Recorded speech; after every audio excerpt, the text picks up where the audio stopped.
Right, so we're on to the Ford Ranger this morning, and this brake job, I would have to say the average person is not doing a drum brake job or making brake lines and putting wheel cylinders in. So I will have to say that this definitely was another shop who did this work, right? Do you think the average customer is making brake lines? No. I mean, they use the wrong stuff, but that has nothing to do with me. Mm-hmm. That's not supposed to be there, but that's their problem. All I can do is say, hey, it's not right, and that's that. Yeah. But I can't tell you how many people or shops that I see this come out of, which is compression. Not supposed to be that way. So I would say that this was another shop, right? So we're going to say, I'm going to call out what the other shop did. I'm going to suspect it was wheel cylinder, brake line repair, wheel cylinder on the other side, brake drum, no new hardware. All right, see these French fries?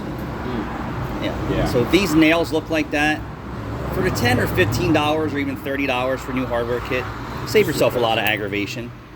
So where the installer went wrong, and someone said, well, why didn't they take it back to the shop that did the original work? I can't answer that. I can't tell you how many times people come from another shop, the job's screwed up, or they missed something small, or they messed it up, and they just don't want to go back. They're here, they're paying me, they just want it resolved. Mm-hmm. For me, if I do a job and it's screwed up, the car winds up getting towed back and the customer's pissed off. Yeah. But when it's here from somebody else, it never goes to the next thing. They get the car here, you say they had the same problem, that they were at another shop and they did all this work, and then I have to say, well, they missed this or they missed that, or they forgot to do this, or they use an aftermarket part that doesn't work, or blah blah blah blah blah blah blah blah blah blah blah blah, and then they just use it, wind up fixing here, and on their way they go. And sometimes I never see that customer return. Mm-hmm. I've actually seen them come back with other problems from the same shop that they went to prior, and get the work done, then wind up back here again to get something else fixed. But I'm not their regular guy. I'm the fix it after somebody else screwed it up guy. Which is crazy to me. Which makes me crazy.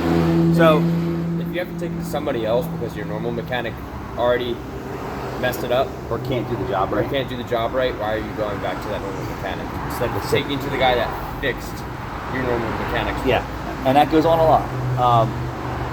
So where did this installer go wrong? Well, this is a no-no, but it was okay.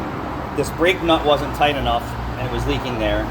The newer wheel cylinder was leaking, hence all the crap inside of here that I didn't clean out yet. Then they reused the hardware kit. As you can see here, I'm replacing the entire hardware kit complete. But on the other side, and it can't be really that old because look how new the shoes are, right? Yeah. And then this looks like maybe part of a new hardware kit, but what happened is, see the strut for the brakes? Yeah. So when they installed the strut, they missed. So that's the spring that goes on the other side of the strut. And what I mean that they missed is when they were setting the strut in, right? So that strut will lock in. Well, you can get the strut to be just out of place, all right? Especially on this side. And slam the brakes back together and think that you got this. And being that the spring pressure is holding it all together, right? It's really not holding it together. It's just jammed, the strut bar. So what happened is the strut bar popped out and wound up getting someplace like this into the brake drum and somewhere, and then it bent around the axle tube. And then the customer kept driving it and they got wedged behind his shoe on the other side. So when he said he hit a pothole and thought he broke something, your problems were already there before you started. So the strut bar came out because it wasn't locked in properly here. And that's the only way that that spring will come off, is if it was never locked in. So on this side, we're replacing the complete self-adjuster kit and hardware, and we'll put this back together.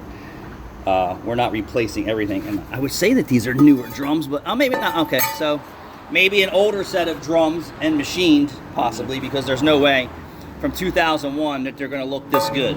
Yeah. So the average customer isn't going to machine drums in his driveway. Absolutely. There's really nobody around who machines drums anymore. I still do it for people. So this had to have been done at a shop, in my opinion.